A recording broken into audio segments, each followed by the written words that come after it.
O vasto continente em que viviam, o poder do império que governava o continente, estava dividido em 4 exércitos. A casa nobre que ergueu o leão dourado representava as artes marciais e a esgrima. O poder era nutrido por um grupo de súditos e sacerdotes que adoravam inúmeros deuses por todo o continente. Um grupo dedicado a reunir informações que protegem a família imperial de espiões. Era uma união protestante. E o exército mágico que governou o mundo da magia por mais de 1000 anos. A poderosa família mágica que abastecia aquela torre, e o mundo em geral, era chamada de família Melvinger. 30 anos atrás, quando a guerra contra os demônios começou, sua família liderou a guerra e venceu. No entanto, eles se sacrificaram muito, e quando o herói tinha 8 anos, seu pai, sofrendo os efeitos da guerra, e sua mãe, que trabalhava como professora de magia, morreram. As únicas pessoas que restaram na família do herói foram ele e sua irmã mais velha. Os vassalos que serviam a família traíram as crianças. Ao ver isso, o herói jurou que se tornaria um grande mágico e reviveria a família. Esse era o seu plano, mas devido a uma doença rara, ele não podia usar magia e, tendo se esquecido da revitalização de sua família, ele se tornou motivo de chacota para o mundo inteiro. O herói trabalhou até a morte para superar a doença que bloqueava a magia, mas não conseguiu encontrar um jeito. E foi no momento de completo desespero que o herói encontrou o dragão. A única chance que o herói tinha de reviver sua família destruída. De repente, um demônio desconhecido apareceu bem diante de seus olhos. O demônio decidiu que o herói seria seu novo receptáculo, a quem ele escravizaria para destruir a humanidade. Se o herói soubesse que aquilo era um teste do rei demônio, ele nunca teria procurado o dragão. Mas o herói, cujo nome era Elric Melvinger, não tinha intenção de ser consumido dessa maneira. O médico disse que a doença que ele sofria era chamada de bloqueio. Diferentemente das pessoas normais, seu corpo não conseguia circular mana livremente. No mágico hospital real, o médico explicou que, embora tivessem tentado muitos métodos, parecia que nenhum deles era eficaz. Na linha, a irmã de Elric perguntou se os médicos haviam encontrado algum tratamento, e ela até ofereceu mais dinheiro. O herói disse que não era mais uma criança e que não havia necessidade de se preocupar tanto com ele. O rapaz não conseguiu contar a verdade a ela, pois talvez não conseguisse voltar para casa. Nesse momento, todos os alunos próximos ao quadro de progresso estavam discutindo o progresso de Melvinger. O herói já havia sido reprovado nas aulas pela 4ª vez. E de acordo com as regras da academia, reprovar 4 vezes significava apenas uma exceção. Ele estudou diligentemente para permanecer na academia, o herói dedicou todo o seu tempo aos estudos. Como resultado, ele conseguiu entender completamente qualquer diagrama que a escola exigisse que ele entendesse e passou nos exames teóricos. Além disso, ele sempre acreditou que era especial em comparação aos outros. Sua capacidade de detectar e entender mana era significativamente melhor que a dos outros. Na academia, eles tinham a tarefa de absorver o mana que estava no ar e coletá-lo em seus corações. Todos riram do nosso herói, dizendo que ele não conseguia nem fazer um círculo normal. O professor até sugeriu que ele desistisse da magia e se tornasse um cientista. Ele falaria bem dele para o diretor. Por causa de sua doença, o herói não podia usar magia, o que significava que tudo o que ele podia fazer era se tornar um cientista na melhor das hipóteses. E o cara não seria capaz de retribuir a grandeza de sua família com uma profissão tão comum. Star Magic foi criado por Usdon Melvinger, e a melhor academia nacional de magia era considerada a Academia Usdon. Enquanto o herói estava ao lado da estátua de seu avô, os outros estudantes riram dele e disseram que não conseguiam acreditar que ele era neto de um homem tão grandioso. Eles o consideravam uma verdadeira vergonha para a família Melvinger. O rapaz percebeu o sussurro e perguntou novamente se eles eram alunos do primeiro ano da Faculdade de Magia Física. O rapaz também perguntou se eles conheciam o assistente do professor chamado Shan, que era seu amigo próximo, e também perguntou quais eram os nomes deles. O herói caminhou até eles confiantemente e disse que não suportava mais Shan respirando em seu pescoço. As meninas pensaram que ele realmente o conhecia e fugiram. E o herói naquele momento olhou para a estátua de seu avô. Ele não podia desistir ali e considerava seu corpo amaldiçoado. Algum tempo depois, ele leu o primeiro relatório da academia, mas infelizmente não havia nada sobre a doença bloqueadora. Naquele momento, alguém se aproximou dele por trás e bateu sua cabeça com força na mesa. Era o terceiro filho da família Nemester, Shan Nemester. O herói o cumprimentou. E Chan lhe disse para parar de assustá-lo com o nome dos alunos do primeiro ano. O rapaz se ofereceu para pedir algo para ele beber, e ele disse que preferia morrer a deixar que ele fizesse isso. Após a queda de sua família, a Torre Mágica foi dividida entre as 6 famílias reais de Hexagram. Xian era membro de uma das famílias Hexagram, filho da família Nemester. Após sua graduação precoce na academia, ele se tornou professor, um membro da elite. Mesmo que ele tenha caminhado na direção e caminho opostos do herói, ele foi um dos poucos que estava ao seu lado. Shan, enquanto isso, entregou-lhe um plano de pesquisa que falava sobre o dragão de diamante. Ele explicou que, embora fossem espécies antigas, elas haviam sido estudadas recentemente e, aparentemente, algum tipo de ninho de dragão havia sido encontrado. Ele queria que seu amigo também participasse da expedição. Os olhos do herói brilharam. Ele pensou que, mesmo que eles estivessem extintos, eles tinham encontrado o ninho do dragão, que devia ser a fonte de toda a magia. Shan explicou que, se tivesse conseguido encontrar o artefato, a questão de sua exclusão teria sido encerrada. O herói pensou que esta era uma grande oportunidade, e provavelmente não era apenas seu exílio. Talvez houvesse algo naquele lugar que pudesse curar sua doença. Não adiantava nada. Mesmo que ele encontrasse algo assim, o diretor o levaria embora de qualquer maneira. De repente, o herói bateu na mesa e olhou seriamente para seu companheiro. Shan não entendeu o que aconteceu com ele. Naquele momento, o herói pensou que eram os próprios céus lhe dando uma segunda chance. De repente, ele começou a rir tão alto que os outros alunos também ouviram. Nesse momento, Shan pensou que o herói tinha enlouquecido completamente. O rapaz apontou para o mapa e explicou que não haveria ninho ali. Shan se aproximou do amigo e sussurrou para ele falar baixo porque havia muitos professores participando da expedição. O menino se perguntou se deveria bater na cabeça do herói para que ele se comportasse decentemente. Shan explicou como a rachadura foi formada pela colisão de 2 camadas e um grande fluxo de mana estava fluindo dela. O herói supôs que essa quantidade deveria ter se acumulado ao longo de pelo menos 1.100 anos. Falando de forma mais lógica, não era de se surpreender que todos pensassem que havia um ninho de dragão ali. O herói perguntou o que aconteceria com a regra do fluxo de 3 manas. O cara disse que, por causa das regras, eles tinham certeza de que era um ninho de dragão. Entretanto, como magma muito quente flui pela fenda, o mana não se acumula ali. Então os dragões não podem viver lá. Shan não conseguia acreditar no que era, mas lá estava o vulcão Arkran. O herói explicou que o magma do vulcão Arkran flui sob o continente. Shan explicou como eles detectaram ondas de mana de dragão perto daquela área, e não havia como não haver um ninho ali. O herói sorriu e disse que definitivamente havia um ninho ali, independentemente do que ele tivesse dito antes. Havia um ninho bem ali na caverna de Karagul, não há dúvida sobre isso. Algum tempo depois, Shan já estava pensando em como deveria contar isso aos superiores. Se deveria fingir ser estúpido, ou se irritasse o reitor, poderia ser expulso. De repente, ele notou seu amigo em uma das salas de treinamento. Ele treinou duro e pensava apenas em como usar magia e se tornar o melhor, além de criar sua família. Shan tinha certeza de que um dia conseguiria curar sua doença e teria que ajudá-lo com isso. Shan foi até o reitor Barak para saber o que ele achava do assunto, já que teve a oportunidade. O reitor explicou que, embora não soubesse como chegaram a essa conclusão, se não o convencesse do contrário, algo mais aconteceria. Mesmo sendo filho da família Nerester, ele não iria deixar isso passar. Shan podia sentir seu mana avassalador. Era o poder de um mago do 7º círculo. Naquele momento, as portas se abriram e Elric entrou. Ele cumprimentou o reitor, curvando-se e dizendo que pedia sinceramente perdão. O reitor, por sua vez, disse sarcasticamente que estava pronto para aplaudi-lo por sua análise e percepção.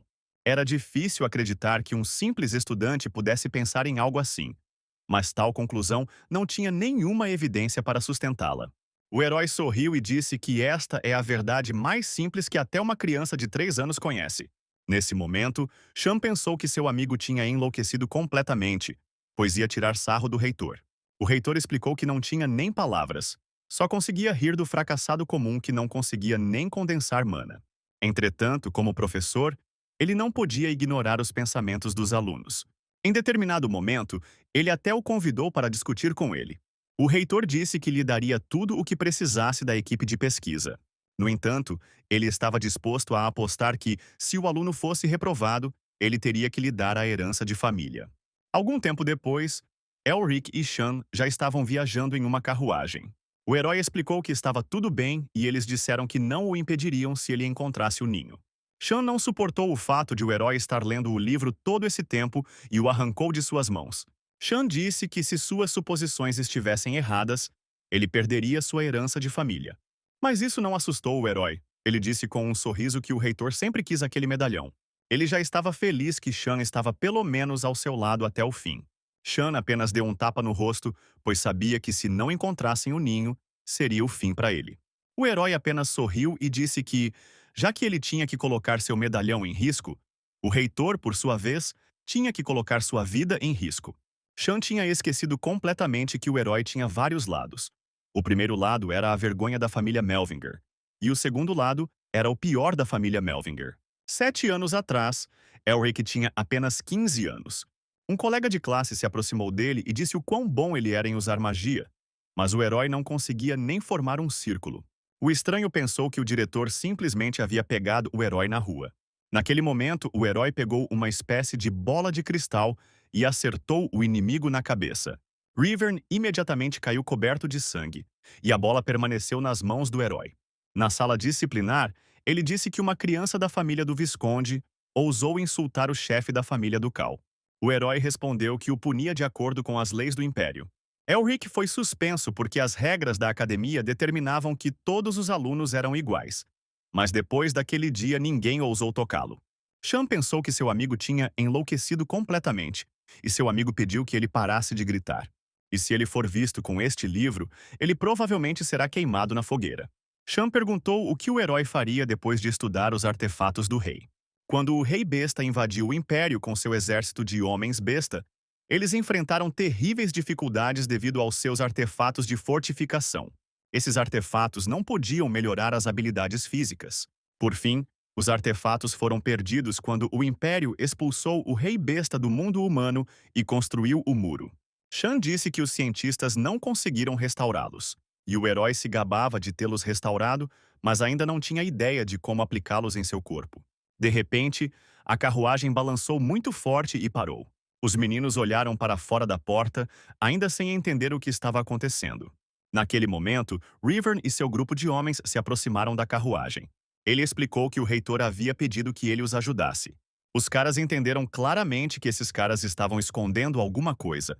O herói acabou pegando o sopro da hiena, uma garrafa contendo fogo do inferno que queimaria até que o alvo se transformasse em um cano, e a armadura do Senhor do Céu Azul, uma armadura com a maior resistência não apenas a ataques físicos, mas também mágicos. O reitor, na época, pensou que se os outros candidatos descobrissem isso, fariam um grande alarde.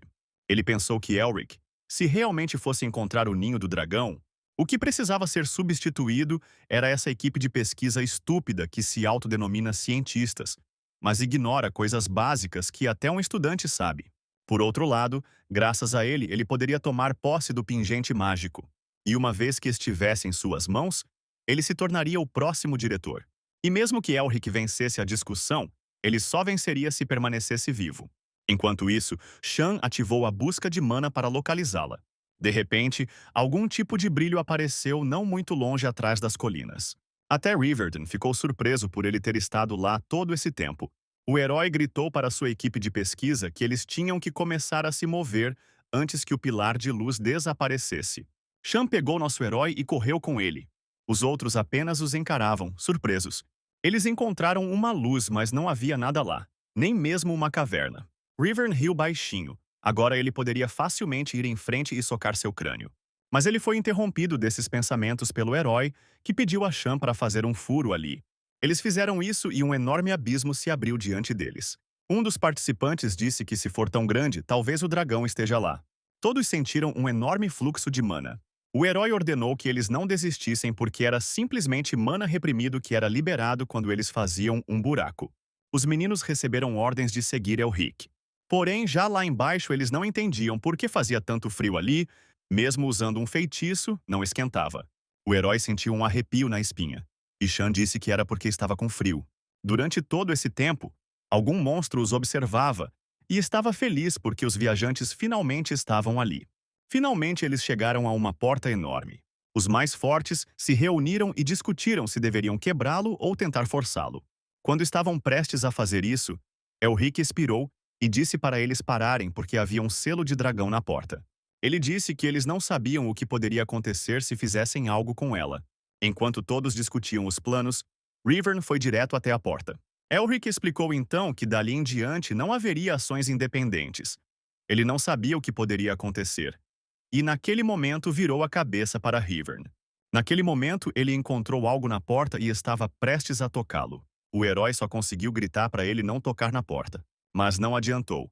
Porque naquele exato momento Rivern tocou a porta e ouviu-se um tipo de brilho. No momento seguinte, um dos membros da expedição foi queimado.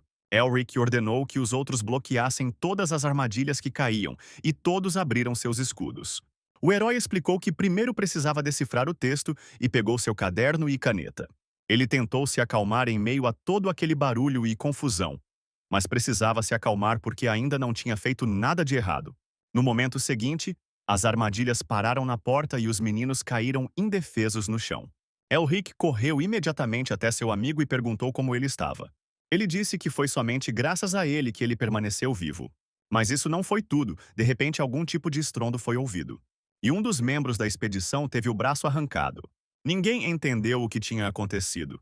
Picos de gelo começaram a cair do céu. Shan pulou de novo e endireitou seu escudo. Desta vez, o herói teve que se esforçar muito para impedir tudo isso. Shan pediu ao amigo que se apressasse o máximo possível. No momento seguinte, o herói vestiu a armadura do céu azul. Ele tocou na alavanca da porta. No momento seguinte, a armadilha desapareceu completamente. O herói realmente pensou que iria morrer. Suas roupas preciosas estavam rasgadas. Foi nesse momento que as portas se abriram. Os membros da expedição se encontraram em um enorme salão cheio de ouro e todos os tipos de tesouros. Havia muitas ferramentas mágicas e armaduras de escamas de dragão lá. Um rapaz da expedição aproximou-se do herói e colocou a mão em seu leixo, chamando-o de líder e elogiando-o por seu excelente trabalho. Shan também atacou Elric. Ele não esperava que seu amigo demonstrasse tanta engenhosidade com o portão. Elric admitiu que pensou na tarefa apenas como um teste, e foi por isso que obteve sucesso. O herói sentiu algo estranho, como se já tivesse questões práticas antes do exame. Shan colocou as mãos nos ombros do menino e disse que, dali em diante, ninguém mais poderia ignorar a família do herói. Finalmente, o herói sentiu que havia encontrado a liberdade e decidiu apenas aproveitar o momento. De repente, o rapaz foi puxado de lado para lhe mostrar uma espécie de laboratório. Shan queria segui-los, mas Rivern o chamou, dizendo que viu o cadáver de um dragão atrás de uma pilha de tesouro. Os meninos viram os ossos de um dragão. Em tamanho era mais parecido com o do rei dragão. Rivern imaginou que ele poderia estar aqui há mais de 4.000 anos. Nesse momento, Elric estava sendo intimidado e os garotos o jogaram no chão. O herói estava tão animado que relaxou completamente suas defesas e vigilância. Aquele que antes o chamava de líder agora dizia que era apenas o trabalho deles. Nesse momento, Shan olhou atentamente para a montanha onde o dragão estava. E tudo lhe pareceu estranho. Pareceu-lhe que o esqueleto estava se movendo. Naquela época, não estava claro onde estava o resto da equipe de pesquisa. Um dos integrantes do grupo agarrou Elric pelo colarinho e o atingiu no estômago. O menino sabia que não deveria confiar em ninguém. E no momento seguinte, um dos integrantes do grupo já havia acendido uma bola de fogo em sua mão. Mas antes que ele pudesse lançar o feitiço, sua mão foi completamente cortada. Naquele momento, vários gritos foram ouvidos. Shan e Rivern estavam correndo direto para a plataforma do herói, e um enorme esqueleto de dragão os perseguia. O herói entendeu que isso também fazia parte do exame, e que ele só precisava encontrar seu ninho. Elric, no entanto, não entendia por que o dragão estava parado ali. Ele teve que usar a respiração de forma consistente e precisou de um tempinho para se preparar. O herói gritou para sua expedição se alinhar e construir uma defesa. Eles fizeram exatamente isso, se amontoando e formando uma bola protetora de escudos. No momento seguinte, o dragão cuspiu chamas azuis. Elric sabia que a respiração duraria apenas 20 segundos e que, se conseguissem bloquear o ataque, teriam uma chance. Levaria 17 segundos para chegar à porta e, se fechassem a porta em 3 segundos, sobreviveriam. O herói gritou para a expedição correr urgentemente para a porta. Os rapazes correram para a porta o mais rápido que puderam, tentando não olhar para trás. Mas naquele momento, um dos membros da expedição foi perfurado na cabeça. No caminho, surgiu um obstáculo na forma de uma entidade lendária que recebeu a ordem de proteger o dragão. Os espartanos. Svellet queria pular em Elric, mas uma bola de fogo caiu sobre ele. Shan tentou se defender do ataque e pediu para Elric se recompor. O herói sabia que tinha que lidar com isso porque o único que podia fazer alguma coisa era ele. De repente, a consciência do sujeito ficou turva, e ele não entendeu por que tudo parecia exatamente daquele jeito. Ele conseguia ver linhas por toda parte. Shan estava tentando dizer algo neste momento, mas Elric não o ouviu. O herói foi atacado por um dos guardas, mas ele o desviou habilmente. O próprio sujeito ficou surpreso com essa reviravolta. Não era sua fantasia. Ele podia ver para onde iria e como o herói deveria retornar. O cara viu claramente onde o esqueleto iria bater. O herói decidiu que, se fosse assim, estaria seguro se seguisse esses pontos. Ele não teve tempo para pensar. O herói ordenou que todos o seguissem, e Shan incitou o resto dos rapazes a seguirem em frente. Eles correram para onde os olhos do herói podiam ver. Eles finalmente chegaram à porta. Ainda faltava um pouco mais. Os meninos correram com todas as suas forças. Eles finalmente sobreviveram. Se pudessem fechar a porta agora mesmo, tudo ficaria bem. Assim que Elric estava prestes a fechar a porta, ouviu um som de batida atrás dele. Foi um colega de classe que caiu de joelhos e implorou para ser salvo. Se Elric quisesse fechar a porta, ele teria que deixá-lo. E ele não sabia o que fazer. Mas mesmo assim, ele não podia deixar Rivern morrer. O herói arrastou Rivern para fora da porta e os esqueletos não podiam simplesmente ir embora. Shan atacou o rapaz e ele respondeu que era culpa dele que suas pernas estivessem tão fracas. O herói percebeu que havia vestígios de destruição no covil do dragão. E, além deles, havia outros hóspedes indesejados. Naquele momento, um dragão apareceu, com uma lasca de algum tipo de lança saindo de sua cabeça. Mas de repente o teto desabou e esqueletos pularam dele. Elric já estava na porta quando Shan se virou para olhá-lo. Ele gritou para o amigo sem entender o que estava fazendo. Shan nem teve tempo de correr até a porta antes que ela se fechasse com força. Ele não entendia por que seu amigo decidiu ir embora e deixá-los sozinhos atrás de uma porta fechada. Ele imediatamente se lembrou de como, 7 anos atrás, após a remoção de Elric, ele tentou conhecê-lo e se ofereceu para ser amigo.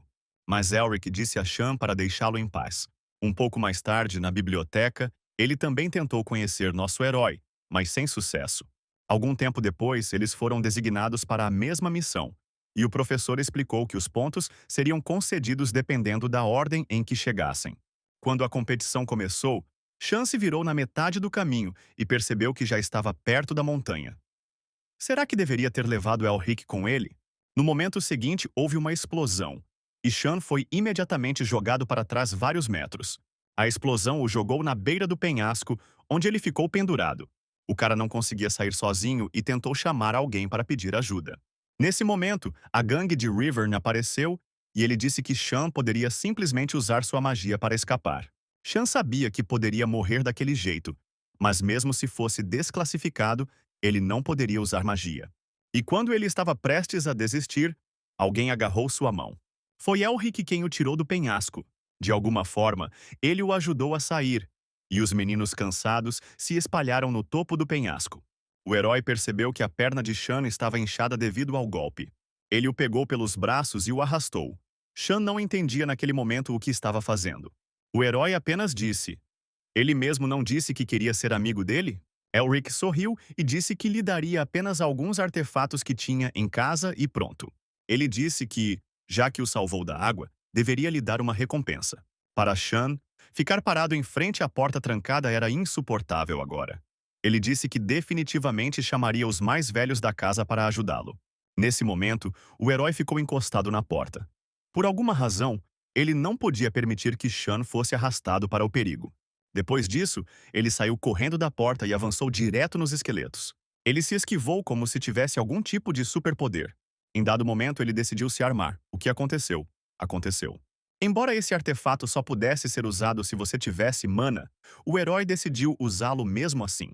Em vez de mana, o herói usou sua força vital e queimou os esqueletos. Ele entendeu que a resposta para suas perguntas provavelmente estava no teste. Ele viu uma lança na cabeça do dragão, e era como uma chave, uma resposta para uma questão de prova. Se a resposta do herói estiver errada, e isso for apenas um jogo de alguém, então ele morrerá aqui. No entanto, não importa o que acontecesse, ele não iria recuar porque era Melvinger. Assim que o menino agarrou a maçaneta, um enorme raio cortou o céu inteiro. No momento seguinte, algo apareceu na frente do herói. A criatura voou direto para a boca do dragão junto com a lança. O herói não entendeu que, por uma quantidade tão grande de mana, era possível dizer que se tratava de um sábio do oitavo círculo. A criatura cravou a lança direto no crânio do monstro. Finalmente, o monstro se voltou para o herói e disse que ele era quem o libertaria daquele selo incômodo. O monstro disse que iria se fundir com ele e dominar o mundo. Era o próprio rei demônio Mefistófeles. O demônio selado com o dragão dessa forma há milhares de anos. Mas desta vez foi diferente, porque o próprio grande navio apareceu diante dele. Este não foi um teste de dragão, foi uma armadilha do rei demônio. O avô, o herói e outros membros da família sacrificaram suas vidas para expulsar os monstros na grande guerra dos demônios.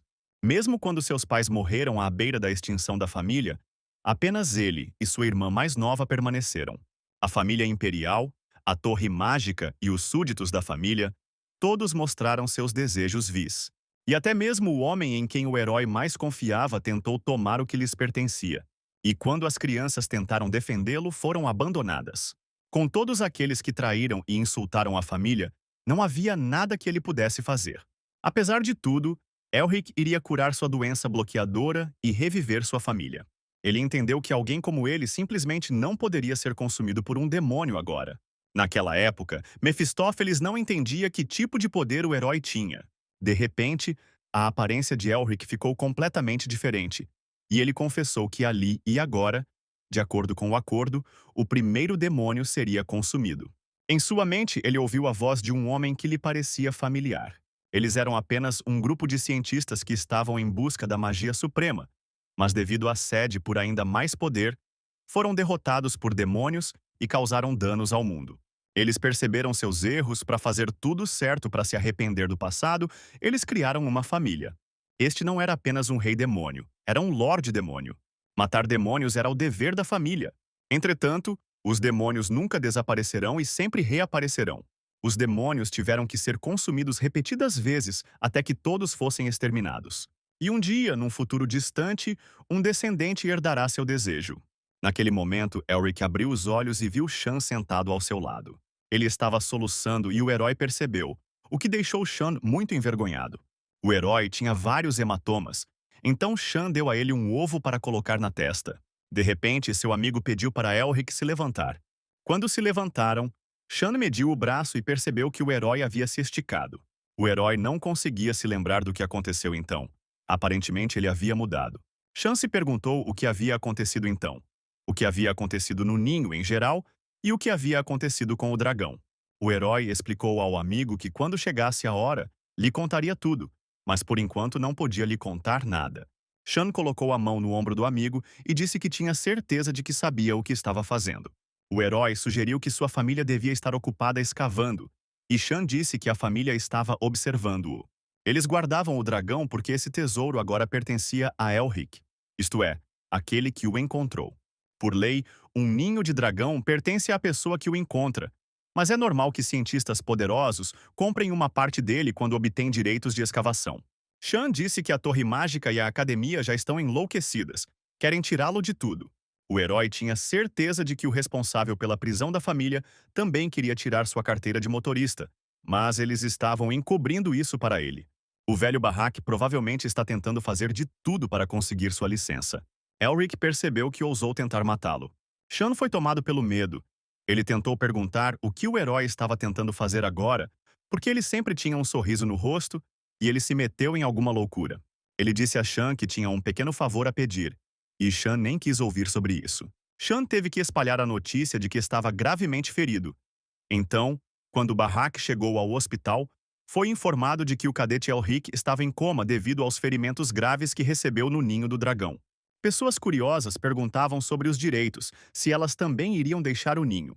Quando o representante da família Nerester, Carl, retornou ao quarto, ele pediu ao herói que descansasse. Depois que o servo foi embora, o herói olhou para o vazio e ordenou que Mefistófeles falasse e não apenas olhasse para ele. Mefisto, por sua vez, Sugeriu que o herói demonstrasse mais respeito ao rei que agora estava à sua frente. Ele estava claramente infeliz. Foi o grande rei demônio que colocou o mundo em perigo de caos, Mefistófeles. O herói disse que, como o demônio não queria lhe responder, ele o chamaria de Philips. Como o herói pensou, tudo isso não era a imaginação dele. O coração do dragão é a fonte da autoridade perfeita dos dragões antigos. O dragão definitivamente morreu depois que o rei demônio o esfaqueou com sua lança. Naquele momento, o coração do dragão entrou no herói. Mas ainda assim, Elric sentia algo diferente. Ele só se lembrava de tudo até o momento em que o rei demônio tentou tomar seu corpo. O senhor demônio, que era o símbolo das trevas, tinha 4 servos. Estes são o fim, a loucura, a fornicação e o pecado principal. Nas lendas, ele também é o rei demônio mais forte. Nesse momento, Mefistófeles estava atacando o herói. Ele disse que seu nome lhe foi dado por um poderoso senhor dos demônios. E o herói ficou apenas se divertindo com isso. Ele se sentou e bocejou. Ele esperou por 1000 anos, mas seu mana foi roubado por esse garotinho. O mundo inteiro deveria ter caído a seus pés. Esse era o significado de sua existência. Mas o rei dragão Shenaik apareceu. E assim, por milhares de anos, ele simplesmente esperou e esperou. Ele esperou pelo recipiente que o libertaria do selo, o recipiente perfeito que passaria no teste que era destinado a ele. Ele quase conseguiu levar seu corpo e alma, mas todos os planos do demônio deram em nada, e tudo o que lhe restou foram partículas de energia e existência demoníaca. O demônio não entendia que tipo de força o havia consumido. O herói se lembrou de um sussurro de que um dia no futuro, suas vozes chegariam aos seus descendentes. Ele se perguntou se poderia ser a voz do avô e imediatamente se lembrou do que aconteceu no momento da absorção. De repente, o herói percebeu que essa absorção significava que ele havia absorvido o poder do demônio. Então, o pingente mágico é um item que absorve o rei demônio. Em suas mãos havia um item que absorve demônios. O herói pensou que então seria possível absorver os mesmos demônios que Mefisto. Este foi o primeiro demônio, e em outros mundos haverá um segundo e um terceiro. Mas antes disso, até que o herói entenda como usar o pingente, ele precisa ter certeza de algo. Ele expandiu sua consciência e sentiu o bater das asas de uma joaninha, a sensação de uma brisa suave e o perfume das flores no ar. Ele podia ver e sentir tudo. Se seus palpites estivessem corretos, a magia também havia retornado para ele. O demônio ficou chocado ao saber que o menino havia adquirido magia de dragão. Finalmente, essa doença insuportável e bloqueadora foi curada. Ele faria com que todos que traíram a família de Melvinger e o ignoraram sentissem pena dele. O herói era muito sério. Nesse momento, jornalistas e repórteres já estavam reunidos no hospital. Todos queriam saber o que estava acontecendo com Elric. O funcionário explicou que uma declaração mais detalhada seria feita na Torre Mágica. Depois disso, o funcionário foi até Shan e pediu que ele não o obrigasse a fazer tais coisas. Ele disse que morreria em breve por causa de todos os problemas que Shan estava causando por estar com Elric. Mas se sua mentira for revelada na Torre Mágica da família imperial, eles não tolerarão isso. Shan explicou que Elric disse que cuidaria de tudo, então não havia necessidade de acreditar nele. Quanto maior a aposta, maior a recompensa. Shan se perguntou se ao menos Elric sabia o quanto estava sofrendo. O funcionário disse que eles tinham um problema. Naquele momento, a porta do quarto se abriu com um chute. Shan foi pego de surpresa, era sua irmã. Ela não conseguia entender por que seu irmão estava tão surpreso. A Torre Mágica, a família imperial e a Aliança Protestante sempre produziram os maiores gênios da era, em uma geração. Estas são as 3 estrelas que liderarão o Império. Gente, apelidadas de as 3 Novas Estrelas. A irmã de Shan é a mais jovem da história a alcançar o título de Grande Maga, uma de 3. Ela ouviu que o amigo de seu irmão estava doente. Então, como alguém que também tem um certificado em magia, ela não pode ficar parada. O cara percebeu que eles estariam em apuros se ela entrasse na sala. Minha irmã entendia as coisas rapidamente e eu tive que mandá-la embora antes que ela pudesse abri-las.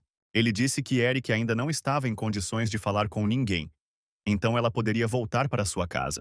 Ela se aproximou desconfiada do irmão e perguntou o que havia acontecido com os direitos de cavar o ninho. Shan tinha esquecido completamente que essa bruxa era obcecada por dragões. Ele disse a ela que ninguém havia levado nada ainda. E ela então foi até a porta e explicou que ele deveria contatá-la assim que seu amigo acordasse. Por fim, ela se virou e disse que se a primeira pessoa com quem ele entrasse em contato não fosse ela o mataria. Nesse momento, nosso herói estava passando por uma loja onde se vendiam jornais. E já estavam escrevendo ali sobre de quem seriam os direitos sobre o ninho.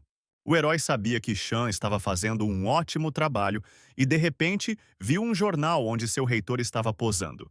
Nesse momento, o próprio Rivern foi até o reitor e disse que tinha sido muito imprudente. Não percebeu como o reitor queria proteger a futura academia e os alunos.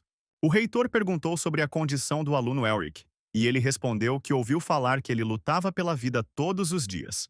Rivern sugeriu que seria problemático se ele acordasse, então eles deveriam contratar alguns mercenários para matá-lo. O reitor colocou a xícara na cadeira e disse que depois das eleições haveria uma vaga de professor. Rivern pensou que o cargo de professor estava sendo oferecido a ele. Curvou-se e disse que não decepcionaria o reitor. Nesse momento, o herói se aproximou de um dos prédios e pensou que deveria começar. Com seu terceiro olho, ele podia ver o outro lado do mundo. E se ele encontrar o lugar escondido e despejar mana através do coração do dragão nele? Que será capaz de usar magia sem feitiços complicados? Agora ele estava na linha de partida.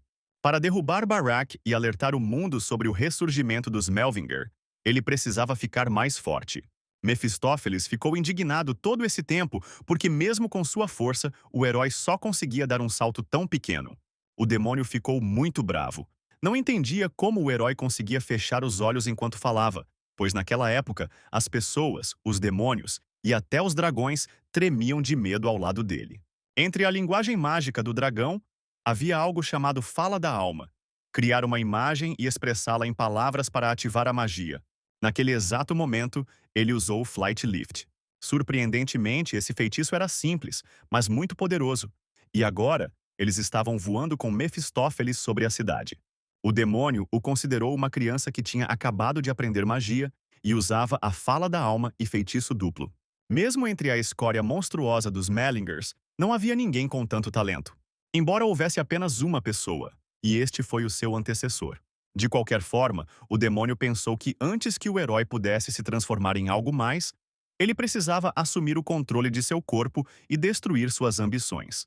Naquela época, o herói achava o discurso sobre a alma incrível, mas era difícil para ele entendê-lo sozinho.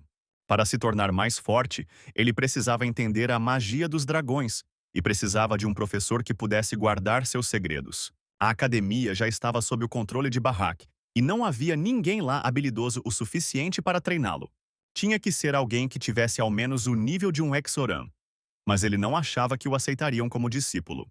O herói pensou que se ao menos seu avô estivesse vivo, ou pelo menos seu falecido pai ou tio. De repente, Elric se lembrou do demônio e perguntou se ele poderia lhe ensinar magia. O demônio se virou arrogantemente e perguntou o que poderia ganhar com isso.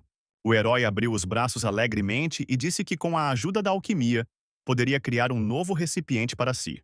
O demônio apenas balançou a cabeça e sugeriu que um mero humano não conseguiria criar um recipiente que o contivesse. Ele não entendia por que deveria passar informações para ele. O demônio pensou que ainda estava fraco demais para absorver o herói. Embora se ele escondesse um pouco de magia negra no treinamento que tanto deseja, ele poderia conseguir. Por ter sido treinado por um demônio, ele se tornaria mais forte e sua alma seria influenciada pela magia negra. Agora, o demônio pensou que o herói cairia de joelhos e imploraria para ser aceito como discípulo, mas, em vez disso, o herói disse ao demônio para esquecer a oferta. Assim que o demônio quis lhe dizer algo com raiva, o herói imediatamente fechou a boca e tapou os ouvidos. O demônio pensou que o herói não seria capaz de consertar o problema apenas com a fala da alma.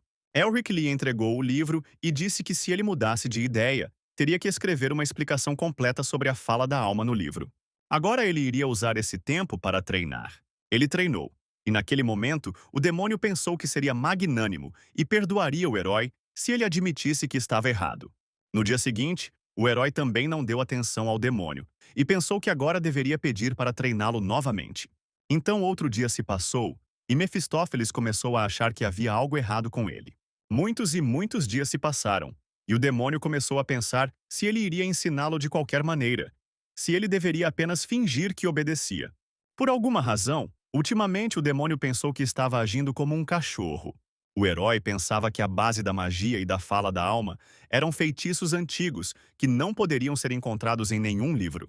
Neste momento, o herói tentou remover as restrições de Mefistófeles. Ele pediu uma descrição mais detalhada dessa magia e sabia perfeitamente que o demônio tinha que escrever mais do que havia escrito ontem. O herói explicou que se o demônio escrevesse algo várias vezes ao dia, ele removeria o feitiço por 3 dias. Mefistófeles ficou furioso. Ele pensou que a magia negra escondida nesses textos destruiria completamente seu corpo e alma desrespeitosos. Quando o herói usou magia, o demônio não conseguia entender por que não havia sinal de magia negra. O herói se virou para o demônio e perguntou como era o rosto, como se o corpo já devesse ter mudado, mas nada aconteceu, e ele ficou confuso. Mefistófeles fingiu não entender nada. E o herói disse que não era tão estúpido a ponto de aprender o que ele lhe havia dado.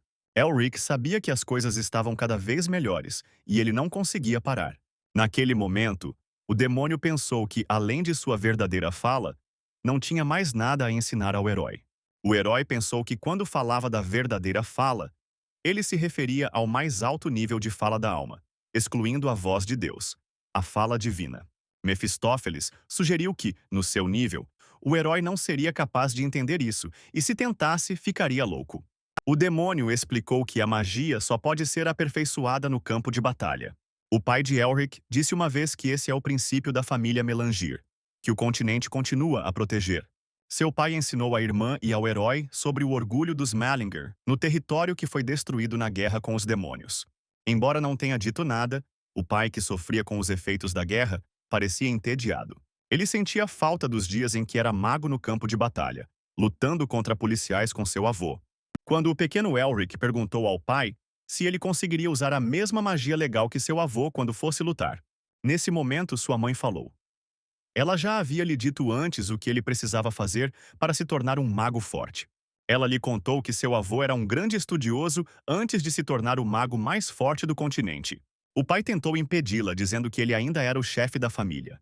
Quando sua mãe se virou, seu pai sussurrou para nosso herói que, mesmo que fosse esse o caso, a magia ainda precisava ser aprimorada em batalha. E, finalmente, sua mãe lhe disse para ler um pequeno estudo sobre a relação entre o antigo sistema geométrico e o sistema linguístico da nova era. Hoje ele ia brincar com o pai, mas ainda tinha que fazer o dever de casa novamente. Quando as crianças foram embora, o pai se virou para a esposa e disse que estudar era bom, mas que crianças são crianças. E ela disse que, por ele o mimar demais, o herói estava desenvolvendo maus hábitos. A doença do pai piorou. E a mãe, que estava cuidando deles, de repente também adoeceu. O pai compartilhou o resto de sua força vital com ela, e juntos eles partiram para outro mundo. O pai considerava tudo culpa dele. Sentia muita pena, porque ela sempre brilhava mais do que tudo. Ela pediu que ele não dissesse isso, porque depois de conhecê-lo e do nascimento dos filhos, não houve um dia em que ela se sentisse infeliz. Ele agradeceu e disse que foi graças a ela que seus filhos cresceram como eles. O pai se virou para Elric e pediu desculpas, dizendo que a doença que o bloqueava era culpa dele. O menino apenas fungou em resposta. O pai acariciou a bochecha da criança e disse que, olhando para trás em sua vida e comparando os dias passados no campo de batalha com os dias em que era seu pai, ele estava muito mais feliz. Mas o herói acreditava que seu pai estava errado quando dizia que não precisava ser mágico, porque se você não fosse forte, seria simplesmente expulso. Essa era a realidade. Então o herói ficaria mais forte. Então ninguém seria capaz de ignorá-lo. A magia pode ser aperfeiçoada no campo de batalha.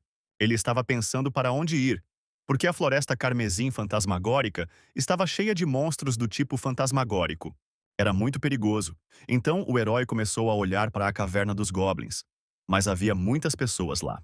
Certa vez, seu pai lhe contou que havia abrigos espalhados pelo continente onde seus ancestrais viviam.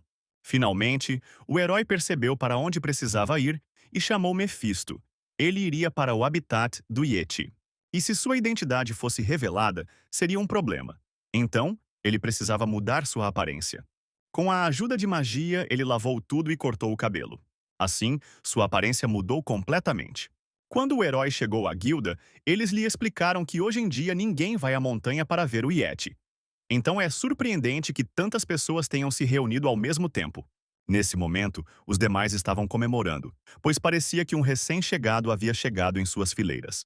Havia 4 herbalistas, 3 caçadores de monstros e 5 pessoas que escondiam sua energia. O garoto decidiu se apresentar novamente e explicou que seu clã tinha uma tradição de nomear as pessoas com base no mês em que nasceram. Seu nome era Mingma, que significa segundo amanhecer da semana.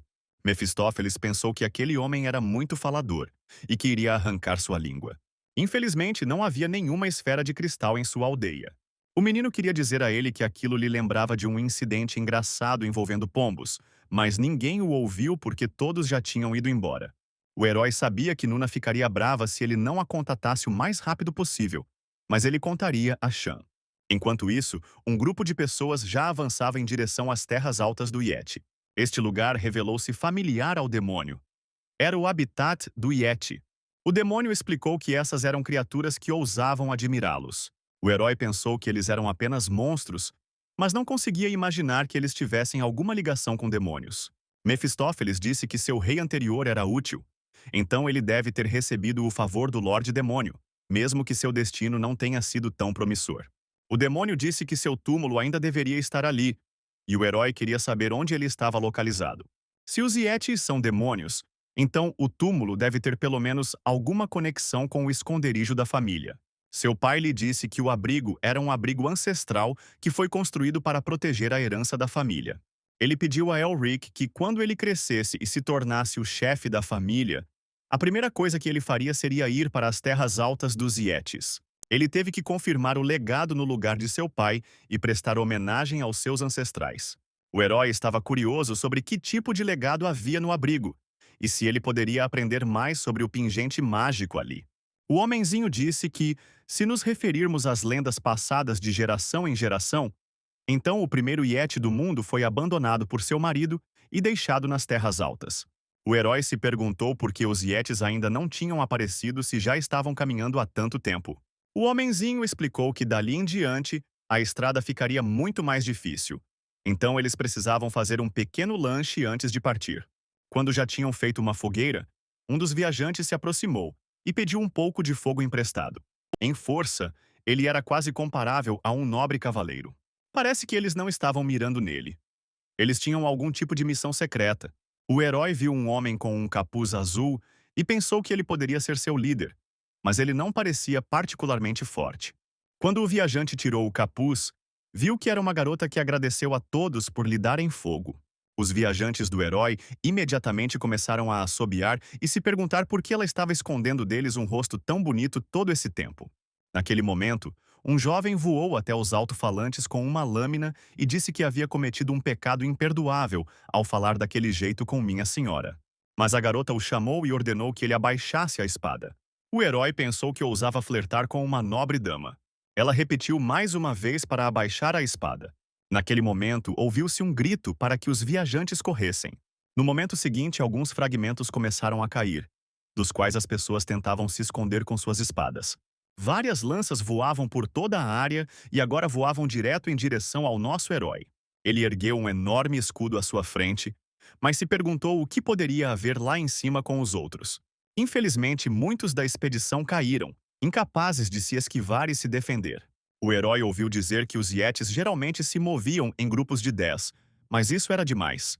Mefistófeles sugeriu que quando chegou a hora de lutar, o herói ficou com medo, mas novamente ele o silenciou.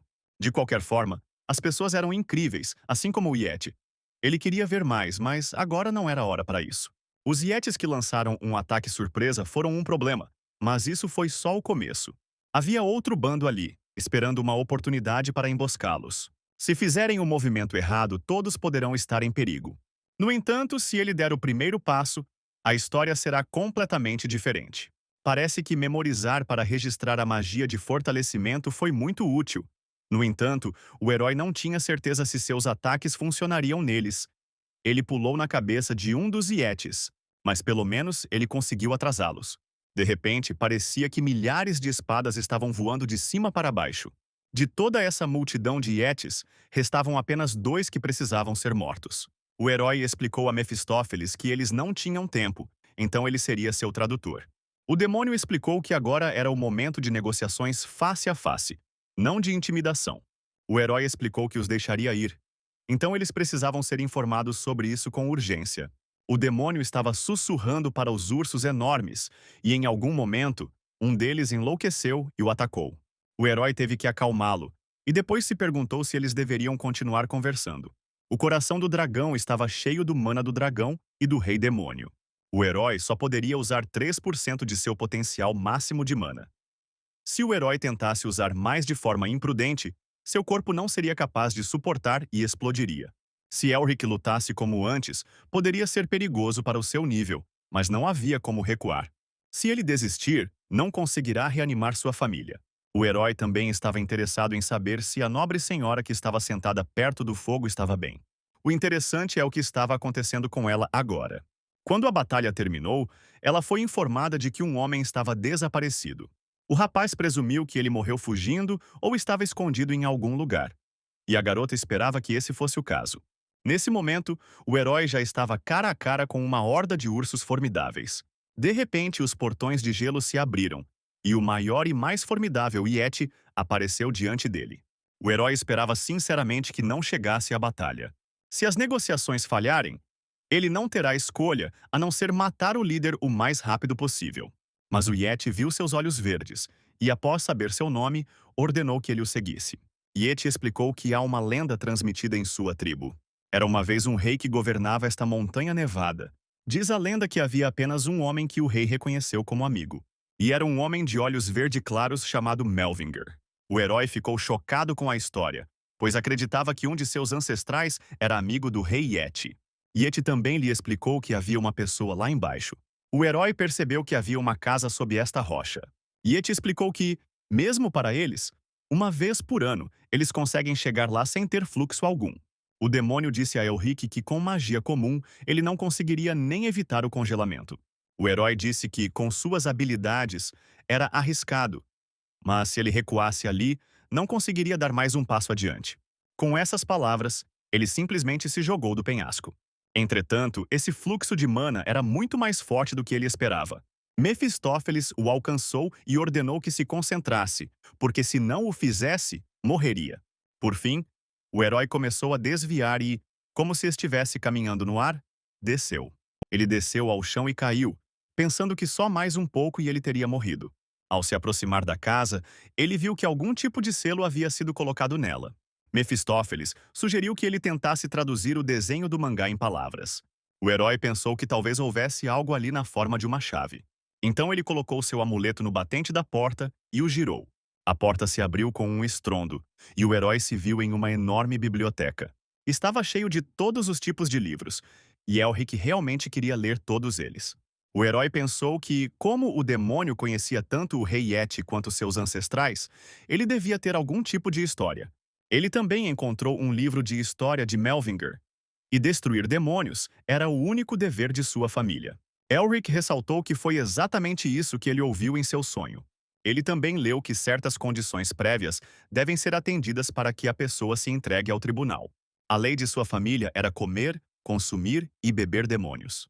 E o herói teve que continuar a se encher completamente de demônios e acompanhá-los em uma nova era de magia. O descendente que passou no primeiro teste e pegou o primeiro pingente também absorveu o primeiro demônio. Elric caiu no meio de um vasto campo verde. Alguém o chamou e disse que ele provavelmente era um descendente deles em um futuro distante, que deveria herdar o destino deles. O palestrante foi Otto Han Mellinger. Ele foi quem orientou e testou seus futuros herdeiros com conhecimento. Vários séculos atrás, houve aqueles que criaram o sistema mágico da família Mellinger, e ele foi um dos 5 ancestrais reverenciados na história dos chefes de sua casa. O herói perguntou se ele era por acaso o Sábio do Inverno, e ele disse que ninguém deveria saber esse apelido. O sujeito explicou que Mefisto disse algo parecido, e seu ancestral ficou muito surpreso. O descendente elogiou Elric por absorver rapidamente o demônio. Ao mesmo tempo, Mefistófeles observava tudo, e não entendia quem ousava insultar o grande rei, pois poderia cortar seus membros. Otto explicou por que eles complicaram tanto as coisas quando poderiam simplesmente ter escrito tudo. Porque o que eles prepararam é semelhante a uma roda. Quando começou a girar, Não havia mais como pará-lo. Otto explicou que, como o herói havia passado no teste, a escolha agora era inteiramente dele. A escolha era girar a roda mais rápido ou pará-la. O herói não sabia o que sua família estava enfrentando, mas se ele fizesse um movimento imprudente, toda sua vida viraria de cabeça para baixo. É por isso que esta era sua última chance. Otto respeitou sua escolha de reviver a família e realizar os sonhos de seu avô e de outros ancestrais, os grandes heróis de sua família. E grave seu nome na tela da história como o mágico mais poderoso dessas famílias. Talvez um dia ergam uma estátua dele, assim como fizeram com seu avô. Era isso que o herói sonhava com tanta ternura todo esse tempo. Otto se divorciou e deu um tapinha no ombro do rapaz, dizendo que era justamente esse tipo de coragem que ajudava o herdeiro deles. Finalmente eles partiram e chegaram a algum lugar. Otto explicou que aquela era uma área de testes, onde ele receberia sua primeira missão. O herói percebeu que teria que passar por um teste naquele lugar. Otto elogiou o rapaz e disse que ele estava de ótimo humor para o teste que se aproximava. Ele ordenou que ele olhasse mais profundamente, e o menino viu uma espécie de criatura. Ele era o rei das montanhas geladas, o primeiro e último governante que conseguiu unir todos os Yetis e governar essas montanhas. Ele decidiu trazer de volta o Yeti, o nome e o status perdidos dos demônios, mas acabou sendo consumido por suas próprias ambições. Este rei da montanha foi o segundo demônio que o herói teve que devorar. O herói ficou surpreso ao saber que teria que absorvê-lo. Otto explicou que, de agora em diante, Elric teria que absorver demônios e retirar os selos, as fontes de sua energia vital. A partir das essências primitivas de emoções como medo, arrependimento e tristeza, o ego é formado com pensamentos malignos e objetivos inteiros. Cada demônio tem suas próprias intenções, e é por isso que eles diferem em caráter, classificação e emblema. Otto explicou que de agora em diante, ele caçaria demônios e tomaria o selo e as fontes de energia vital. Ele também disse que, quando o herói absorve a energia, todas as habilidades do demônio se tornarão suas. Elric se perguntou o quão forte ele se tornaria se absorvesse a energia de um monstro tão aterrorizante. O menino tentou abrir a arma para se preparar para a batalha que se aproximava, mas ele ainda não sabia como absorvê-los. Nesse momento, o monstro já havia sentido o mana de Mefistófeles. De repente, outros monstros inexplicáveis apareceram diante do herói. Esses eram os guerreiros que defendiam o Rei da Montanha. Eram muitos e estavam em um nível diferente daqueles com quem o herói havia lutado antes. Principalmente o líder Elrin se perguntou se suas habilidades atuais seriam suficientes para derrotar esses caras. Se ele pudesse usar o selo do pecado original, ele seria capaz de lidar com todos eles, incluindo até mesmo o Rei da Montanha de Gelo. Mas ele não sabia como usar esse poder. Ele só podia sonhar com isso. Mas o herói pensou que, como esse era o primeiro teste, usar o poder do Rei Demônio seria algum tipo de trapaça. Então ele decidiu usar uma explosão, mas fragmentos de gelo cresceram em seu caminho. Através deles, multidões de guerreiros avançaram em sua direção. O herói estava determinado. Ele iria passar por isso quantas vezes fossem necessárias. Antes que sua determinação diminuísse, um dos guerreiros correu até ele e o derrubou. Elric pensou que nesse ritmo ele perderia, mas não conseguiu. Seria uma pena cair logo no primeiro teste, mesmo que seu corpo não fosse capaz disso. Ele só ia extrair mais mana deles. No final, foi cruel demais para um primeiro teste. O herói sentiu como se seu coração estivesse prestes a explodir. Os guardas começaram a aparecer novamente e sua tatuagem foi sendo ativada lentamente. Embora fosse mais fraco que o selo do pecado original, era definitivamente um novo selo. Ele não sabia o que aconteceu, mas o mana do coração do dragão havia se estabilizado de alguma forma. Otto explicou que para usar o poder do dragão, ele tinha que dizer seu verdadeiro nome. Otto lhe disse para não se preocupar, porque a hora chegaria e ele mesmo saberia. O verdadeiro nome do Yeti era Crueldade. O herói não sabia como explicar, ele apenas sabia como usar o selo. E não importava o quão frios e insensíveis todos fossem. O herói percebeu que o consumo de mana estava um pouco alto. Isso significava que esse era o poder da imprensa. Quando ele estava prestes a fazer algo, ele foi cortado ao meio. Naquele exato momento, o herói retornou novamente à biblioteca. Mefistófeles sugeriu que parecia estar enfrentando um teste difícil. Ele esperava que a tarefa fosse ativada, já que o pingente começou a enlouquecer assim que o herói desligou. O herói lembrou que era uma tarefa, o que significava que ele não morreria afinal. Ele perdeu a vigilância porque confiava demais no poder do selo. Como resultado, sua consciência desmaiou no momento em que suas reservas de mana se esgotaram. Como até mesmo o inacabado tem tanto poder, é assustador imaginar quão grande é o poder do selo do pecado original. Mefisto imaginou que o Sábio da Neve tinha bolado um plano interessante. O herói perguntou como poderia usar o selo do pecado original. Mas Mefistófeles disse que não importava a humilhação que ele o fizesse passar. Ele nem sequer diria uma palavra.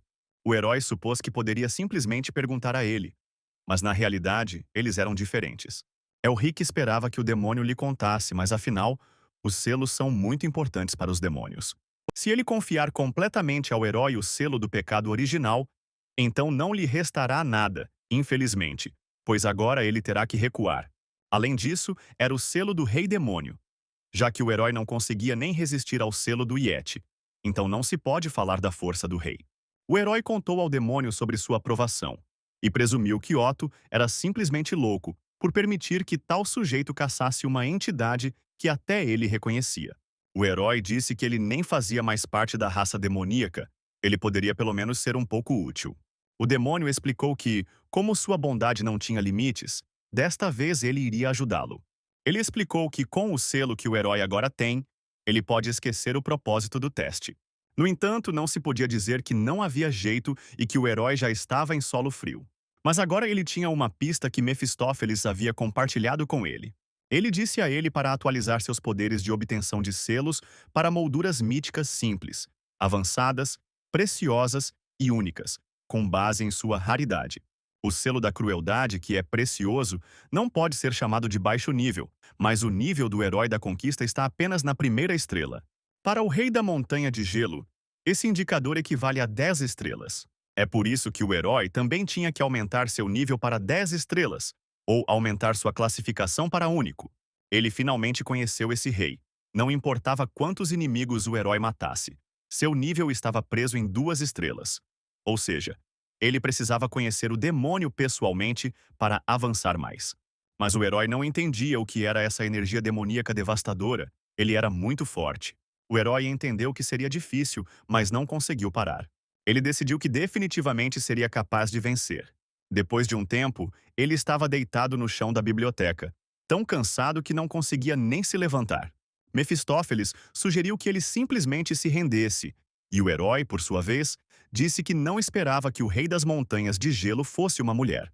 O demônio não entendia por que o herói o olhava com tanta desconfiança.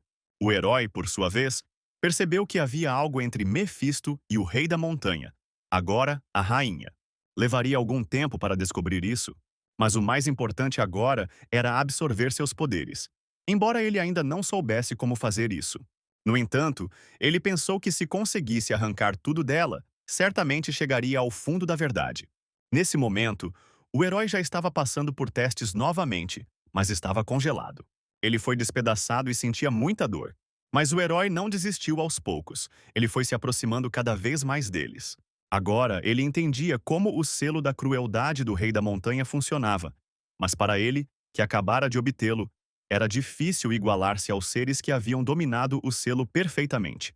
Mas o herói decidiu superá-la, mesmo que tivesse que roubar absolutamente tudo dela. Ele já estava tentando adivinhar seus hábitos. Otto, nessa época, pensou que seria lógico esperar que o ego da pessoa quebrasse, se ele continuar a morrer repetidamente sem resultado. Mas por algum motivo o herói estava sorrindo. Ele não tinha apenas um talento inato, mas também uma vontade inabalável e um desejo infinito de melhorar. Ele era realmente um louco à sua maneira. Enquanto isso, o herói já estava no terceiro degrau da estrela. Não lhe dava tempo nem para um segundo de trégua. O herói já começava a pensar se esse era seu limite, já que o roubo comum não era suficiente. Para derrotar a rainha das montanhas de gelo, ele teve que domesticá-la. Não, ele deveria ter se tornado dela. Mas de repente ele viu Mefisto na sua frente. Ele não sabia o que o demônio estava fazendo ali. Ele disse a ela para provar que era digna da raça deles. O herói não entendeu o que estava acontecendo. Um dos guerreiros relatou ao governante que os céus não lhes enviaram um oráculo. Era como se, em alguma lembrança, um guerreiro tivesse sido enviado a ela e lhe dito que sua rainha era a governante das terras altas. A garota, Sendo a primeira rainha das Montanhas de Gelo na história que conseguiu unir todas as tribos, não podia se contentar com o poder em apenas uma cordilheira. Ela deveria restaurá-los à sua antiga glória. Ela explicou aos seus soldados que eles já fizeram parte do grande exército demoníaco e que precisavam reconquistar seu lugar de direito. O exército deles foi capaz de colocar inúmeros humanos e demônios de joelhos, e eles finalmente foram reconhecidos como parte da raça demoníaca novamente. Mas isso não era a única coisa que preocupava a menina. Além disso, ela pretendia se tornar a governante de todos os demônios. Entretanto, o rei demônio Mefistófeles acabou se revelando um muro intransponível para ela. E ela não teve escolha a não ser aceitar a derrota em desgraça. Entretanto, ela nunca parou de tentar aprimorar seu verdadeiro nome e fortalecer o selo. Ela deu o primeiro passo, mas seu caminho estava bloqueado. Ainda maior, uma parede de poder muito mais aterrorizante do que ela poderia imaginar. De repente, seus soldados começaram a se desintegrar. Ela ordenou que todos se acalmassem rapidamente e não entrassem em pânico. A menina admitiu que eles faziam parte de uma grande raça demoníaca e que nada era impossível para eles.